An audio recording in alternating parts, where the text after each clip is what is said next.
Yeah, hi Stuart, and I thought I'd just make this quick little video up for you of some of the tricks in wiring the car up. What I've got under the bonnet here is I'll show you. As you can see on the main terminal on the battery, I have several leads coming in. This particular lead is the winch lead. This lead down here is the lead that goes to the back to the switch that I have in the back, which joins the batteries up so I can jump start the car.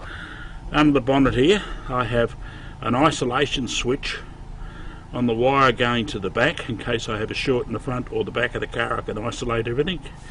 And on the side here I have these relays which run the radios in the car, and those relays only go on when the power's on. They don't go on other times.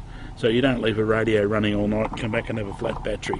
Back of the car, where the leads are threaded through the chassis, half-inch leads, that I can jump start the car on. Now, on this switch, this is a multiple switch which will allow me to hook both batteries together, or either battery, one on each side I've got here, and they're underneath the back of the tray here. Battery there, another one on the other side. But what I've also got on this system is a charging system. And if you notice, there's two relays here. There's a spare one always. I always have a spare. There's two relays. There are 60 amp relays, and these relays only ever come on when the engine starts, and they actually hook up the two batteries at the back here and charge them. Now, those relays only come on when the engine starts. The rest of the time I have a solar panel on the roof, a 100-watt solar panel, and I have these 30 amp solar regulators charging the batteries underneath the back here at all times. That's so that I have 30 amps so that I can plug in more panels if I need them. Sometimes when I go away and play radio, I need more power, so what I do is I plug a couple of extra panels in, and I can run them through the 30 amp, where if you bought a 10 amp you couldn't do it. Okay, one of the things I do about my switches, I've had a lot of trouble with switches in four-wheel drives and over the years, out in the outback and down on dirt roads. So what I do is I set them up this way. I have a little button on them which I can test. Each one that tests the fuse, lets me know if everything's working, and I can change everything over. Virtually that's the way I do it. This section here is the remote control which turns the lights on the outside of the vehicle. This is an override isolation switch for the relay, and I normally leave it off.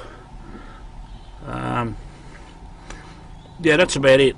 And also on my two rear batteries, what I do is I have this little box here with a two-way switch on it.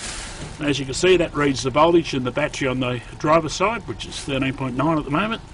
And that, flick it the other way, that reads the battery underneath the fridge, which is 14.3 volts.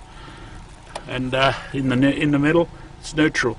These two boxes on the door here, both are wired off the opposite batteries, so I can run a HF radio on the back door here, and I can use either battery depending on how much power I'm using. So I hope that explains simply how I do it, Stuart. I'll put this up on Facebook shortly, and you can have a bit of a look and a bit of a work it out. It's fairly easy to put in that way. I found they work quite well. I've had to go up to 60 amp relays. I used to always use the 30 amp relays, but they seem to die too easy nowadays, so I use the 60 amp relay. And yeah, that's about it for the charging system that I run. One of the other things I run in the back of the car is an inverter. It's a 2 kilowatt inverter. That's hooked up to my 240 volts. If I need 240, I turn that on. And you'll notice on this side, which is the driver's side, there's a second solar regulator, and that solar regulator charges the battery on this side. I have virtually two of everything, because if one breaks I can always use the other one. And I have the solar panels on the roof wired up so I can flick a switch and put two of them into one battery if I need to give it a bit of a belt. But there you go, and if I flick the isolation switch there on the other side, I can actually start the engine off the back batteries.